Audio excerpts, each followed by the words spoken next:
Hey there, Cinemaster fans.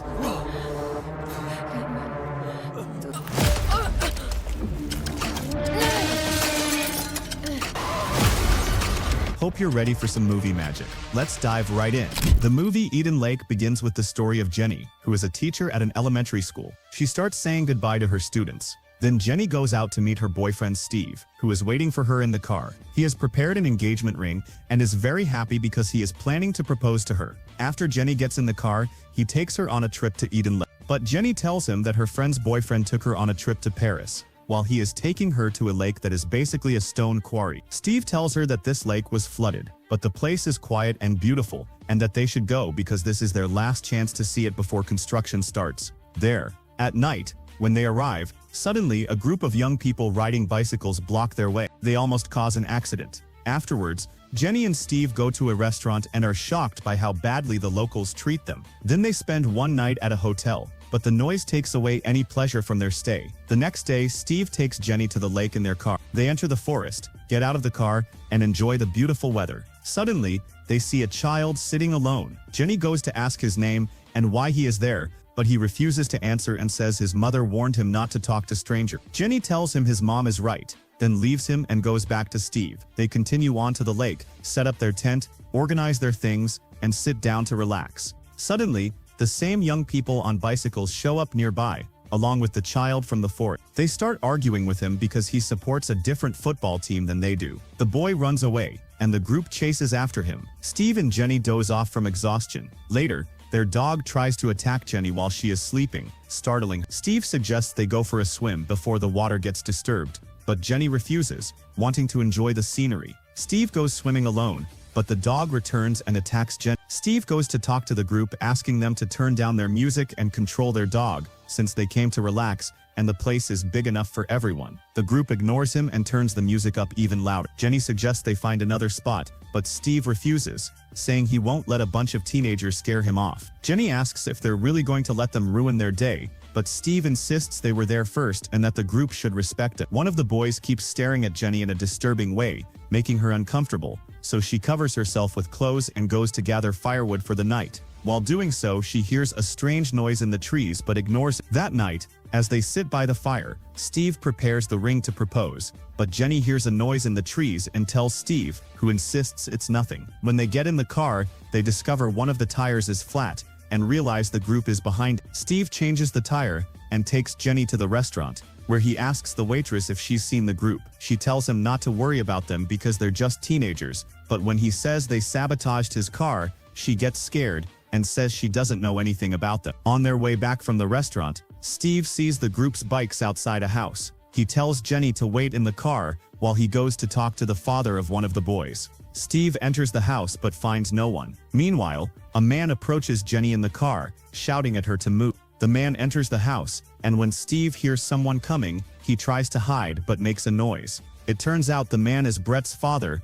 thinking his son is home, so he calls out to him but gets no response and goes upstairs. Steve quickly escapes through the window and returns to Jenny, telling her to drive away so they can just enjoy their vacation. They return to the lake, and Steve playfully forces Jenny into the water. They laugh and have fun. Jenny gets out first to change clothes, and Steve tells her he found something valuable, preparing to propose. Jenny tells Steve she can't find the beach bag, and he says it was just there. They start looking for it, but it has disappeared, along with the car key. When they go to look for the car, they find it missing. Steve and Jenny start walking to find it and suddenly see Brett and his group driving the car, laughing at Steve. They push Jenny to the ground, and she tells Steve to just leave them, but Steve insists they have their car. That night, Steve confronts Brett to get the keys and their things back. Brett denies having them, but Steve recognizes his own sunglasses on Brett. Brett says they used to be Steve's, but now they're his. Steve and Brett fight. One of Brett's friends, Mark, tries to hit Steve with a weapon,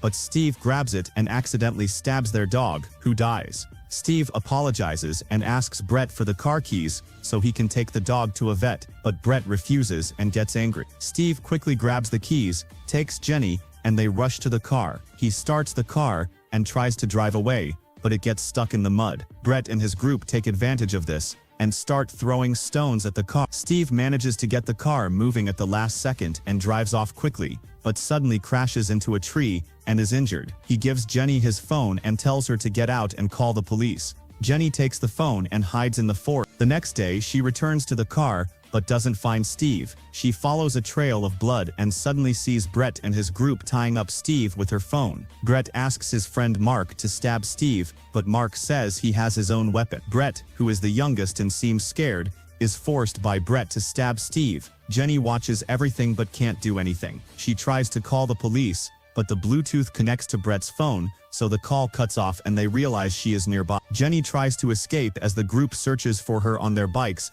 until she reaches a worker's caravan. She saw a walkie-talkie and tried to open the door to report what was happening, but she saw them as they reached her, so she quickly climbed on top of the caravan and hid. Here, we learn that they left Steve alone, or maybe Steve actually managed to escape them. When Cooper came back, he didn't find Steve, so he called Pretty, and it seems like they all started looking for it. Meanwhile, Steve returned to the car to get the first aid kit, but the car alarm went off, so they knew he had returned to the car. They all headed towards him, and Steve started running quickly and hid behind a tree. Suddenly, he heard footsteps coming towards him, so he grabbed an iron rod to defend himself. Suddenly, he struck toward the source of the sound, but the hit landed on the tree, and it turned out to be Jenny. She took Steve and walked away quickly, and they hid in an abandoned cabin. Here, Jenny tried to calm Steve and told him she would treat his wounds. She tried to make him drink some water, but he told her, "I'm going to keep bleeding until I die." Jenny asked him to stay strong for her sake and that they would get out of there safely. Steve took out a ring and told her he had spoken to her parents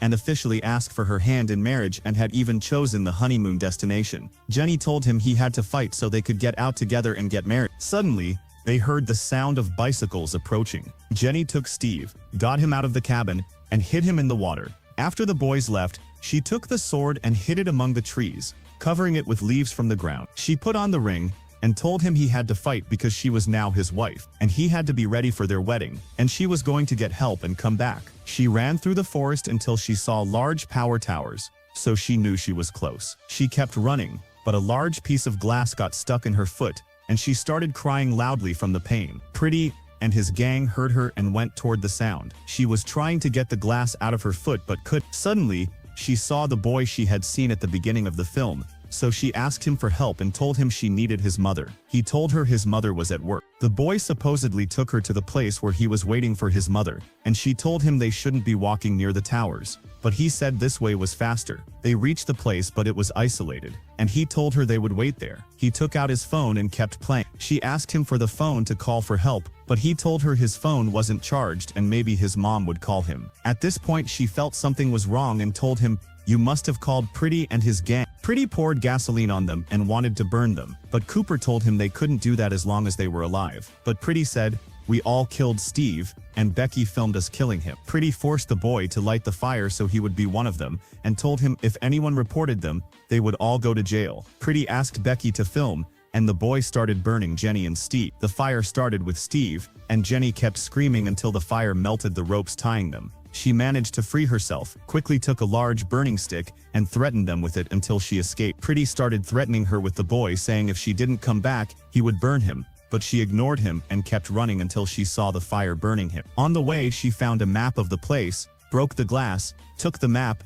and started writing a note, saying that Pretty and his gang were the ones who killed her and Steve. Then Jenny heard Pretty's voice coming toward her. After that, she found a dumpster and hid it. Cooper told Pretty that she had the map and would surely be able to escape easily, but Pretty said she wouldn't escape that easily. He tore up the note she wrote. After they left, she took a large piece of glass to defend herself. She looked at herself in the mirror, and Ricky came to help her, but she killed him quickly. After that, she managed to find her way to the road and saw a car coming toward her. She stopped it and asked for help, telling the man that people were chasing her and her husband had been killed. The man told her he just needed to pick up his brother Ricky and then they would go, as he was very late. When she heard that, she was shocked because she was the one who killed his brother. She asked him to take a different route, but he told her he would pick up his brother first, then they would leave, and she was safe with him and shouldn't worry. He got out to look for his brother, and at that moment, she saw Pretty and Coop. She took advantage of the opportunity, got into the car quickly, drove off, and escaped. Suddenly, Becky appeared in the road in front of her, so she ran her over and killed her, then kept driving as fast as she could until she reached the city. Suddenly, a car crashed into her. She quickly went into a house where there was a birthday party and asked them for help, then fainted. When Jenny woke up, she was shocked to find herself in Pretty's house. She tried to get out and asked them to call an ambulance. She hid in the bathroom, and Pretty was outside telling them she was the one who killed Ricky. They kept banging on the bathroom door to get her out. She took a razor to defend herself. At this moment, Pretty's family broke down the door and decided to kill Jenny, and indeed, Pretty's father killed Jenny in cold blood before she could say anything. Afterward, Pretty was in his room in front of the mirror, wearing Steve's glasses and holding Becky's phone, which had all the video. He threatened his gang that if anyone talked, they would go to jail, telling them their punishment would be either life imprisonment or execution. And here is where the film ends. If you liked the video, subscribe to the channel and activate the notification button so you never miss an updates.